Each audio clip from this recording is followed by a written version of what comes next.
Meninas, meninos, olá. Novamente nós precisamos debater o problema da liberdade de expressão. Liberdade de expressão não é um problema, mas na sociedade e no exercício desse direito fundamental, frequentemente nós temos o problema da chamada colisão de valores, colisão de direitos fundamentais, um exercício inadequado desse direito de liberdade de expressão. Tradicionalmente nós encontramos isto, por exemplo, em humoristas de baixa qualidade, que veiculam discurso do ódio, que fazem injúrias a determinados grupos na sociedade e tentam se escudar através de liberdade de expressão. Entretanto, mais recentemente, e dentro do contexto crescentemente anômico que nós vivemos na sociedade, há uma tendência de também o uso do suposto escudo da liberdade de expressão para políticos que veiculam notícias falsas, que afrontam as instituições, que afrontam os poderes constituídos, né? E agora, ainda mais recentemente, o problema de manifestações político-partidárias por integrantes das Forças Armadas, que também é colocado neste mesmo balaio de gato chamado liberdade de expressão, ou que alguns tentam denominar liberdade de expressão.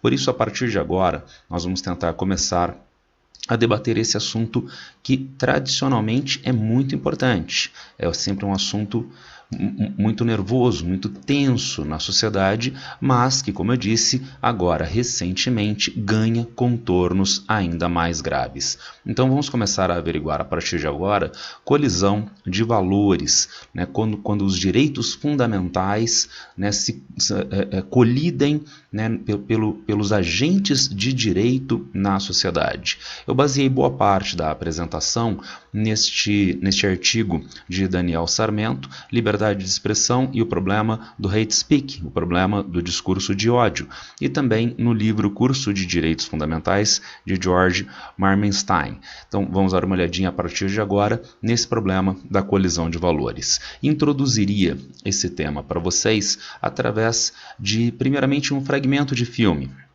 Trata-se do filme O Povo contra Larry Flynt, e o que aparece como enredo principal deste filme, que é baseado em fatos reais.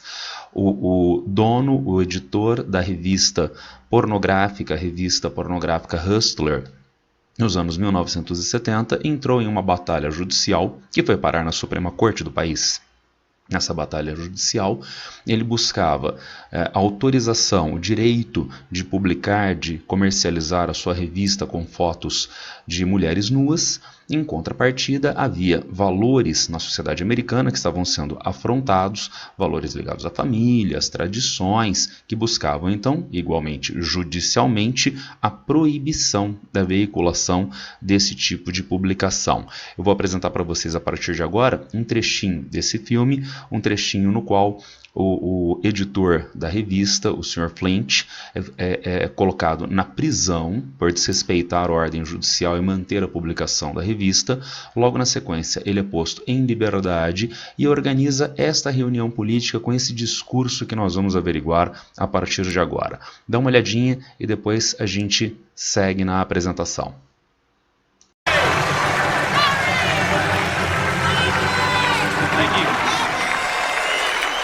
Thank you. I have a thought for you.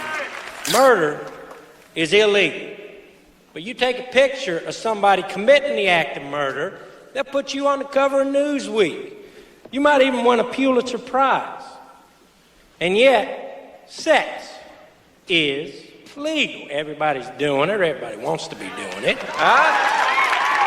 Yet, you take a picture of two people in the act of sex, or just take a picture of a woman's naked body, and they'll put you in jail. Now, I have a message for all you good, moral, Christian people who are complaining that breasts and vaginas are obscene. Hey, don't complain to me. Complain to the manufacturer, okay? And although Jesus told us not to judge, I know you're going to judge anyway, so judge sanely. Judge with your eyes open. What do you consider obscene? Is this obscene to you? Or perhaps that's obscene to you. Maybe this is obscene to you. But what is more obscene? This or this? This or this? You know, Politicians and demagogues like to say that sexually explicit material corrupts the youth of our country, and yet they lie, cheat, and start unholy wars. Look at them. They call themselves men. They're sheep in a herd. I think the real obscenity comes from raising our youth to believe that sex is bad and ugly and dirty, and yet it is heroic to go spill guts and blood in the most ghastly manner in the name of humanity.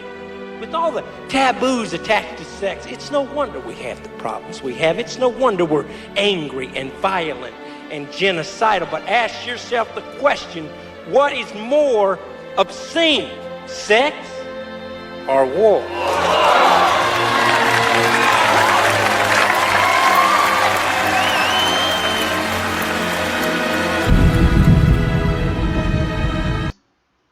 Então, como vocês puderam perceber, e num discurso bastante contundente, né, do personagem Larry Flynt, os meios de imprensa podem publicar fotos de atrocidades em guerras na primeira página, mas seria proibido a veiculação em uma revista de fotos de mulheres nuas. Então, parece uma contradição.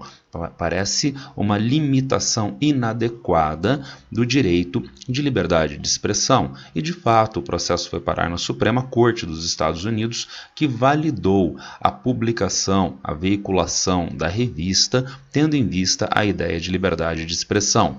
Não é a única vez que este problema vem acontecer nos Estados Unidos ou no mundo. Coloco para vocês aqui mais um exemplo.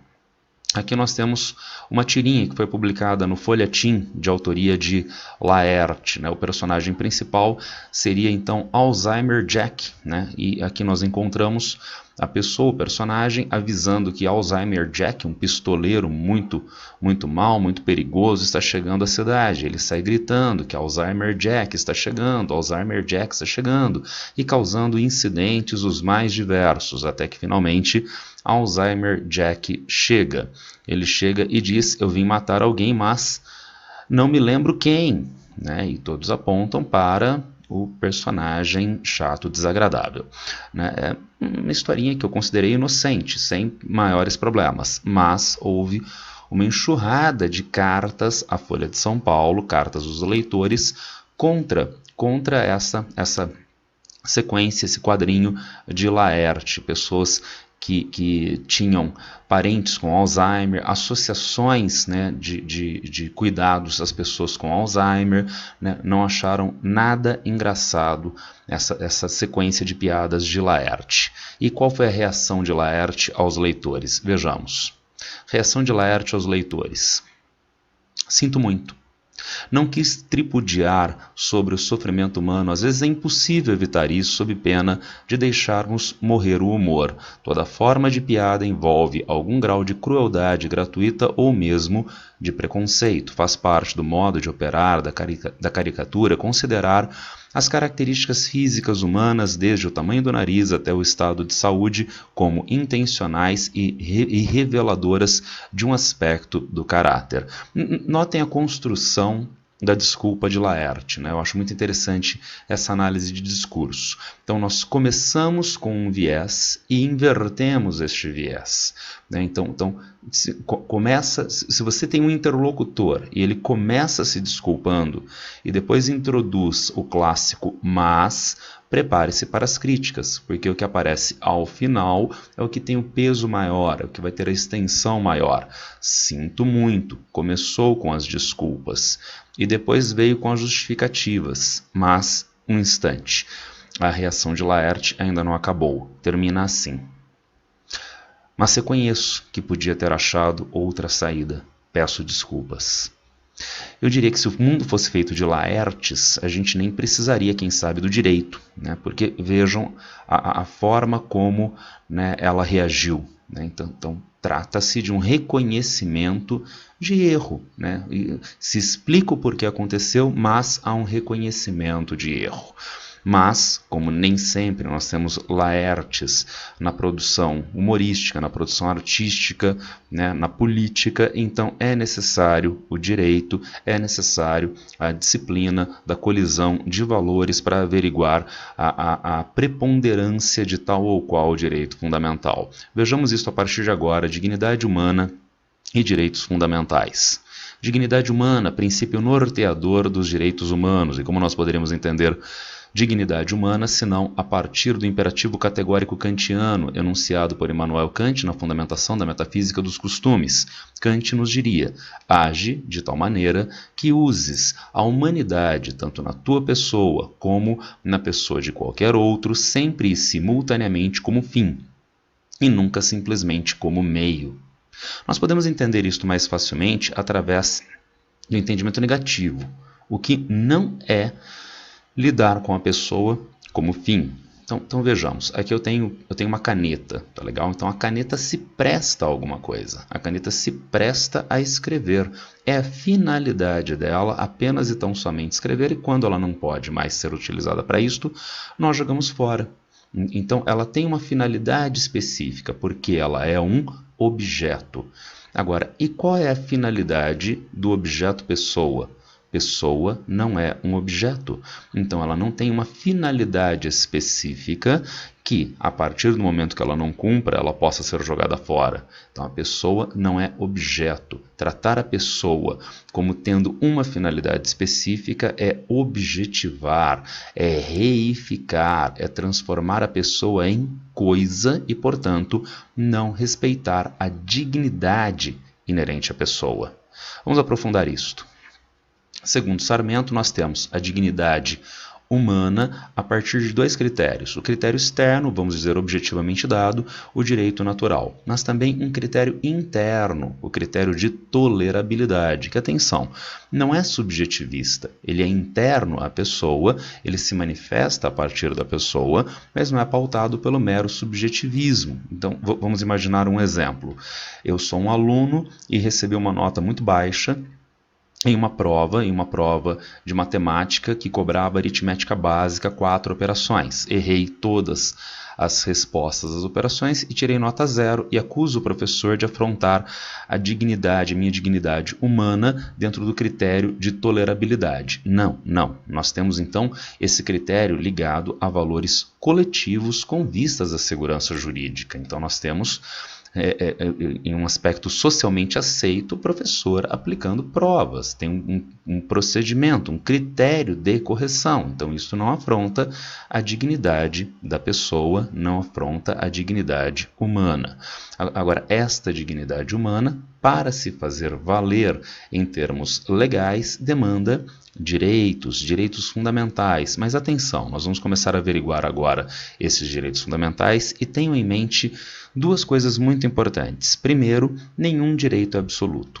Então, quando nós falamos liberdade de expressão, direito de voto, direito de ir e vir, direito à educação, à saúde, nenhum direito é absoluto, tudo bem? E segunda coisa muito importante, nós vamos averiguar a partir de agora as chamadas gerações ou dimensões de direitos fundamentais.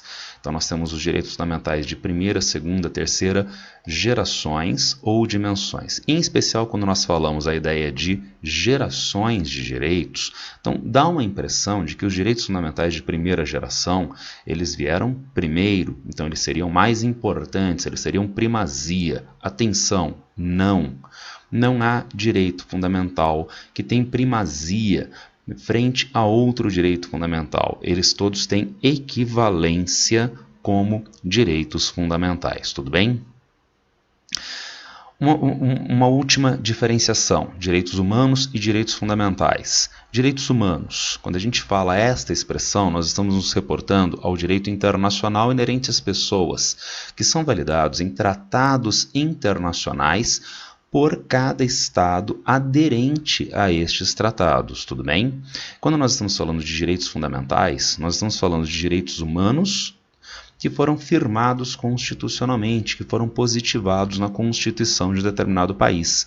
Então, o direito humano tem um caráter generalista, tem um caráter no direito internacional. O direito fundamental é o direito humano, que está previsto constitucionalmente, como eu disse, em gerações ou dimensões. Marmenstein nos traz no seu livro esse quadro esquemático de direitos do homem, direitos humanos e direitos fundamentais. Vejam, todos eles são valores éticos de limitação do poder com vistas à manutenção da dignidade da pessoa, da dignidade humana na sociedade, tanto os dos homens, quanto os direitos humanos, quanto os direitos fundamentais. Mas os direitos dos homens não são positivados, estão ligados às tradições religiosas, quando muito estão nos textos sagrados. Direitos humanos são positivados no direito internacional, tratados internacionais, pactos, convenções. Direitos fundamentais são positivados no plano interno, na Constituição. Constituição, leis, tratados internalizados. Nós temos isto na própria Constituição brasileira. Vejam o artigo 5º. Todos são iguais perante a lei, sem distinção de qualquer natureza, garantindo-se aos brasileiros e aos estrangeiros residentes no país a inviolabilidade do direito à vida, à liberdade, à igualdade, à segurança, à propriedade, nos termos seguintes. Aí vem todos os parágrafos, incisos do artigo 5º, está certo? Agora, vejam a emenda constitucional número 45, de 30 de dezembro de 2004. Parágrafo 3º. Os tratados e convenções internacionais sobre, vejam a expressão, direitos humanos, que forem aprovados em cada casa do Congresso Nacional, Câmara dos Deputados e Senado, em 2 turnos por 3/5 dos votos dos respectivos membros, serão equivalentes às emendas constitucionais. Portanto, se o Brasil se torna aderente a um tratado de direitos humanos, esse tratado precisa se transformar em lei doméstica aqui no Brasil. Se essa transformação em lei aqui no Brasil for resultado de uma aprovação com 3/5 dos votos, pronto, aquele direito humano do Tratado Internacional virou direito fundamental na Constituição brasileira, é o que diz o parágrafo 3º do artigo 5º da Constituição. E quais são esses direitos fundamentais de primeira geração? Enraizados no século XVIII e maduros ao longo do século XIX. São liberdades individuais negativas clássicas. Por que elas são individuais?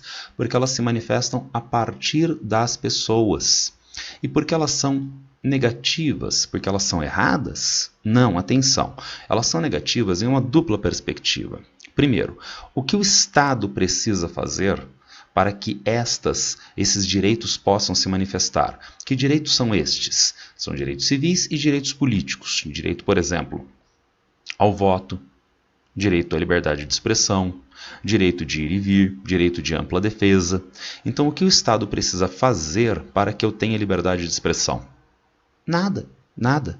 A liberdade de expressão se manifesta em mim. O Estado não precisa agir para que eu tenha liberdade de expressão, tá certo?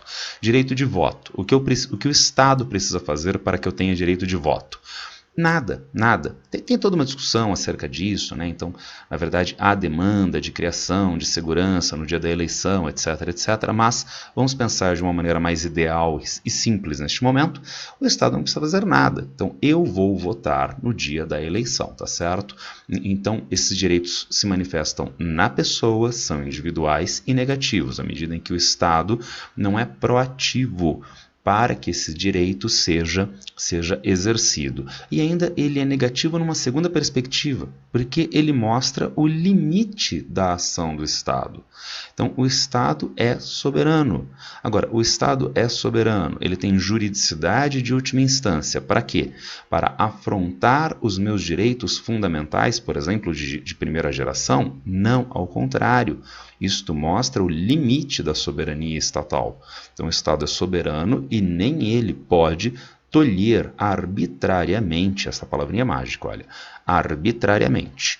Ele não pode tolher arbitrariamente o meu direito de voto. Ele não pode tolher arbitrariamente a minha liberdade de expressão, tá certo? Então, mostra os limites da ação do Estado frente à pessoa.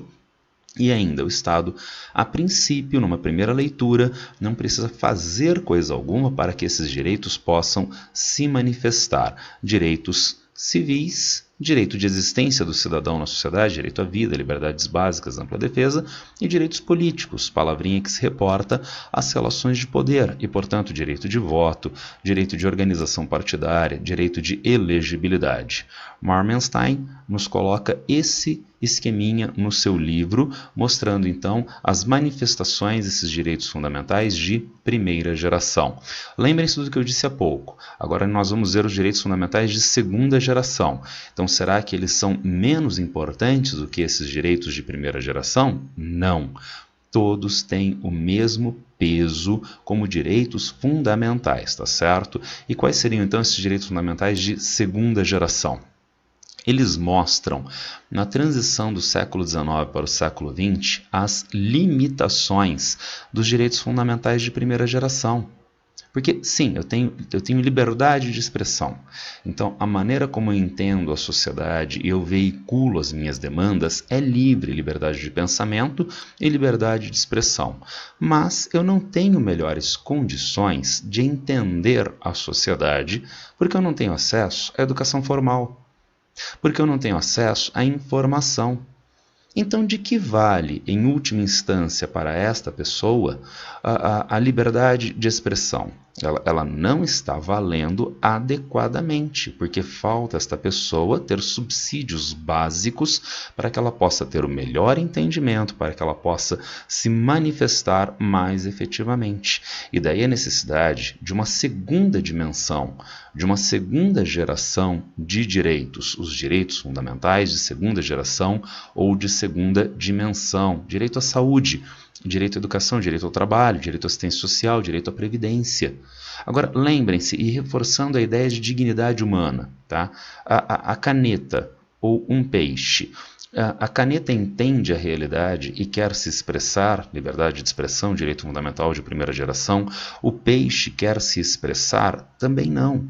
Agora, o ser humano, sim, ele tem este entendimento da realidade em sociedade e busca se expressar. Tolher isto é tratar o ser humano como um peixe ou como uma caneta, é tolher a sua dignidade como ser humano. O peixe, a caneta demandam moradia, que é um direito fundamental de segunda geração.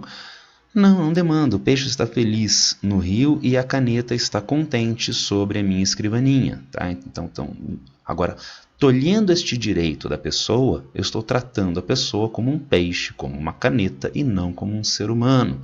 Daí a necessidade desses direitos, tanto de primeira geração, direitos civis e políticos, mas agora também os direitos fundamentais de segunda geração, os direitos sociais, que vejam, são liberdades coletivas e positivas. Então, as outras que nós vimos são individuais e negativas. E agora não, elas são coletivas e positivas. Positivas por quê? Porque para eu ter acesso à educação, é necessário que o Estado organize um sistema de educação. E vejam, um sistema de educação de que ordem? Tá? Um sistema de educação com escolas privadas que são organizadas de acordo com regras inerentes à sociedade, certo? Mas eu não tenho dinheiro para pagar. Eu não tenho dinheiro para pagar uma escola privada. Então eu estou, pela questão da renda, sendo tolhido da educação, tolhido da minha condição de cidadania, tolhido da minha dignidade. Um Estado de direito pode tolerar isto? Não. Então, como resolver isto? Com aquela coisa mágica chamada educação pública. Eu não tenho dinheiro para pagar uma clínica privada, um hospital privado para um tratamento médico para o qual a ciência médica já desenvolveu uma terapia eficiente. Vou morrer. O peixe poderia morrer. Agora, a pessoa não, senão é tratar como um animal. Então, como resolver isto para uma pessoa que não tem renda para pagar a clínica privada? Saúde pública, sistema público de saúde sem cobrança adicional sobre o cidadão, de modo que nós tenhamos, com isto, a pessoa tendo acesso a uma série de serviços sociais que possibilitem a pessoa ter uma vida efetivamente digna na sociedade. Então temos os direitos que são positivos, porque eles demandam uma forma específica de o Estado agir na sociedade. E eles são coletivos, porque eles estão ligados a determinados recortes de população. Todos têm direito à aposentadoria, a partir do momento que se cumpram determinadas regras, por exemplo, de idade mínima. Todos têm direito à educação. Então eu vou matricular o meu filho de 2 meses de idade na universidade. Não. Há um procedimento. Então há uma idade mínima de ingresso na educação básica e assim sucessivamente. Então todos têm direito como cidadãos a partir de determinados contextos que se reportam a coletividades. Marmenstein nos traz isto, vejamos. Segunda geração ou dimensão dos direitos, eles, direitos fundamentais de segunda geração, impõem diretrizes, deveres e tarefas a serem realizadas pelo Estado no intuito de possibilitar aos seres humanos melhores qualidades de vida e um nível de dignidade como pressuposto do próprio exercício de liberdade. E ainda o mesmo Marmenstein traz este esqueminha, sobre os direitos fundamentais de segunda geração, as suas manifestações, tudo bem? E ainda Marmenstein nos traz os direitos fundamentais de terceira geração, que foram desenvolvidos depois da Segunda Guerra Mundial. São ligados à fraternidade mundial, à paz, ao meio ambiente, à necessidade de desenvolvimento. Então, uma terceira dimensão ou geração de direitos fundamentais. Esquematicamente apareceria assim, olha só. Direitos fundamentais de primeira geração estão ligados à liberdade. De segunda geração, à igualdade. De terceira geração, à fraternidade. Direitos de primeira geração são direitos negativos. O Estado não age numa primeira abordagem. O Estado não age com vistas ao seu exercício. Direitos de prestação. O Estado precisa se organizar para prestar esses direitos. Direitos civis e políticos, liberdades políticas, de expressão, religião, comercial. Direitos de segunda geração, direitos sociais, econômicos e culturais. E de terceira geração, direito ao desenvolvimento, ao meio ambiente sadio, direito à paz. Esses direitos são individuais, esses direitos são de todos os cidadãos, mas acessados a partir de coletividades, e nós temos direitos de toda a humanidade. Estes são inerentes ao Estado liberal e estes dois ao estado de bem-estar social. Agora, vejam vocês, muito cuidado, isso não significa que o estado de bem-estar social não valide os direitos de primeira geração, por favor. É claro que sim. Então, o estado de bem-estar social valida os direitos fundamentais de primeira geração e, obviamente, de segunda e de terceira geração. Há juristas que trabalham com outras dimensões de direitos, direitos fundamentais de quarta geração, de quinta geração e assim sucessivamente. Eu estou acompanhando o texto de Marmenstein, que trabalha com 3 gerações, 3 dimensões de direitos fundamentais. Tudo bem? Liberdade de expressão e discurso de ódio, tratamento do tema nos Estados Unidos, Alemanha e Brasil. Nós vamos começar a partir de agora a tratar do problema da colisão de valores. Então, quando este direito fundamental de primeira geração, a liberdade de expressão, então até onde ele tem validade, onde ele encontra limites, é o que nós vamos começar a trabalhar então a partir do nosso próximo vídeo. Até já!